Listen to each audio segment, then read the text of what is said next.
মহল্লার ভিতরে খবর শুনলাম তুই নাকি আবার অভিভাবক বদলাইতেছস। তুই ভাই পারো, তুই জীবনে যতগুলা অভিভাবক পাল্টাইছো ততগুলো আমি ভাতও খাই না। আরে ভাত না খেতে বলে হোটেলে কই দিছি ভাত খা ভাই 50 টাকা আছে দেন তোরে।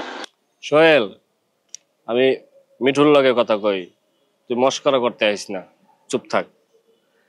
মহল্লার ভিতরে তো এমন আওয়াজ হইতেছে তুই নাকি মহল্লার ভিতরে প্রেসিডেন্ট প্রার্থী হইতেছস। তুই যদি প্রেসিডেন্ট প্রার্থী হও তাহলে আমি যে এতগুলা কোপ খাইলাম, আমি যে জেল খাটলাম, আমি যে বুকের ভিতরে গুলি লইলাম, তাহলে আমি কি করবো? আগে কি করতি? বাজারে পানি দিতি না? তোর রিক্সালার মতো হইছে। তোর লাগে রিক্সা চালা যায়, রিক্সা চালা। শৈলা, আমি তোর লাগে কথা কই না, আমি কথা কই মিঠুর লাগে। তুই কি লাগে আমার উপরে পরে পরে তারপর ঝগড়া করতে চাইতেছস? তুই থাম।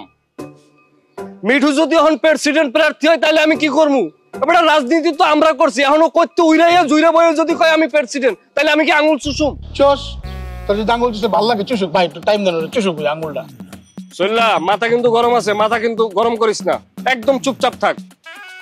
হন মিঠু, তোর একটা কথা কই, তোর বাপরে আমি খুব ইজ্জত সম্মান করি। রাজনীতির মাঠে নাই মা, সাপের লেজে পাড়া দিয়া রাজনীতি করতে আইস না, একদম জায়গা মতো। ভাইয়া কি দিনের বেলা তারা দেখা দিছে না? খাবারের জন্য খরচটা। এই দে দে গালের মধ্যে এই যে বরফ বরফ বরফ বরফ আজলামি গেছে টোকা বরফ দে ওইটা খাবারের